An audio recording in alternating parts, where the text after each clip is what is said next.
Film ഗാരേജിലേക്ക് ഇവർക്കും സ്വാഗതം. മലയാള cinema ഇൻഡസ്ട്രിക്ക് എന്നും അഭിമാനമായി മാറിയ മലയാളത്തിന്റെ ആദ്യ 100 കോടി കളക്ഷൻ നേടിയെടുത്ത സിനിമയാണല്ലോ ലാലേട്ടൻ നായകനെത്തിയ പുലിമുരുകൻ. കഴിഞ്ഞ ഒരു 30 മണിക്കൂറിലേറെയായിട്ട് പുലിമുരുകൻ എന്ന സിനിമയുടെ 100 കോടിയുമായി ബന്ധപ്പെട്ട വിഷയമായിരുന്നല്ലോ നമ്മുടെ സോഷ്യൽ മീഡിയയിലെ ചർച്ചാ വിഷയം. പുലിമുരുകൻ എന്ന സിനിമയ്ക്ക് 100 കോടി കളക്ഷൻ അല്ല, മുരുകന് വേണ്ടിയെടുത്ത ലോൺ ഇനിയും അടച്ചു തീർത്തിട്ടില്ല. ടോമിച്ചൻ മുളകുപാടം തന്നെ നേരത്തെ പറഞ്ഞിട്ടുണ്ട് മുരുകൻ നഷ്ടമാണ് എന്ന്. അതോടൊപ്പം തന്നെ പുലിമുരുകൻ എന്ന സിനിമയുടെ കളക്ഷൻ തള്ളാണ് എന്നിങ്ങനെയുള്ള പല പ്രസ്താവനകൾ നമ്മുടെ വിമർശകർ അതോടൊപ്പം തന്നെ പ്രമുഖ നടന്റെ ആരാധകർ ഉന്നയിക്കുന്നതിനെ കുറിച്ച് ഇന്നലെ രാത്രി തന്നെ പ്രേക്ഷകരിലേക്ക് ഒരു വീഡിയോ എത്തിച്ചതാണ്.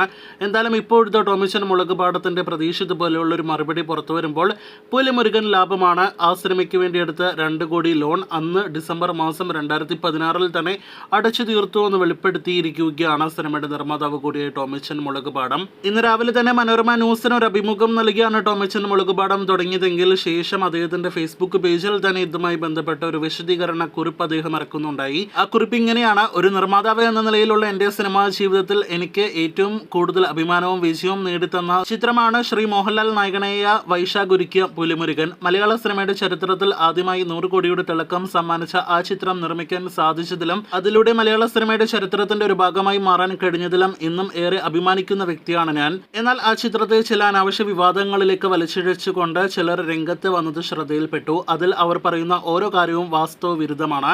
പ്ലാൻ ചെയ്ത ബഡ്ജറ്റിലും സമയത്തിലും കൂടുതൽ ചിലവായ ചിത്രമായിരുന്നു. എങ്കിലും എനിക്ക് ന്യായമായ ലാഭവും സാമ്പത്തിക സുരക്ഷിതത്വവും നേടിത്തന്ന ചിത്രമായിരുന്നു പുലിമുരുകൻ. കേരള ഫിനാൻഷ്യൽ കോർപ്പറേഷന്റെ കോട്ടയം ശാഖയിൽ നിന്നാണ് ചിത്രത്തിന് വേണ്ടി ഞാൻ 2 കോടി രൂപയുടെ ലോൺ എടുത്തത്. ആ ലോൺ പൂർണ്ണമായും 2016 ഡിസംബർ മാസത്തിൽ തന്നെ അടച്ചു തീർക്കുകയും ചെയ്തിരുന്നു. 3 കോടി രൂപയിൽ അധികമാണ് ആ ചിത്രത്തിന് വേണ്ടി ഞാൻ ഇൻകം ടാക്സ് അടച്ചത്.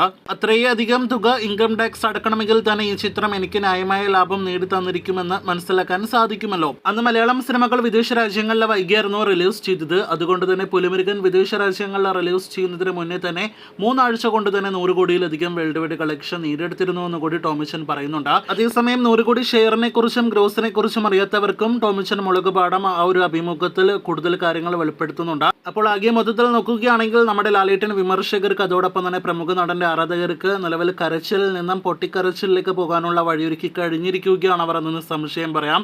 ഒന്നാമത് 2016 മുതൽ പുലിമുരുകന്റെ കളക്ഷൻ പറഞ്ഞ കരച്ചിലാണ് സോഷ്യൽ മീഡിയയിൽ അവർ എന്നത് എല്ലാവർക്കും അറിവുള്ളതാണ്. ഇപ്പോൾ ഈ 9ാം വാർഷിക വേളയിലും ഇത്രയധികം പൊട്ടിക്കരച്ചിലേക്ക് പോകുകയാണെങ്കിൽ അടുത്ത വർഷം 10ാം വാർഷിക വേളയിൽ എന്തൊക്കെ കാണണമെന്നത് കണ്ടറിയേണ്ടിയിരിക്കുന്നു. വീഡിയോ അവസാനിപ്പിക്കുന്നതിന് മുന്നേ ഒന്നുകൂടി പറയുകയാണെങ്കിൽ കുറച്ച് ബോധമുള്ള ആരാധകർ ഈ പ്രമുഖ നടന്റെ ആരാധകരായിട്ടുണ്ട്. ആ ബോധമുള്ള ആരാധകർ ബോധമില്ലാത്ത ഒരുപാട് ആരാധകരെ പറഞ്ഞ് മനസ്സിലാക്കൂ എന്ന് പറഞ്ഞുകൊണ്ട് വീഡിയോ അവസാനിപ്പിക്കട്ടെ.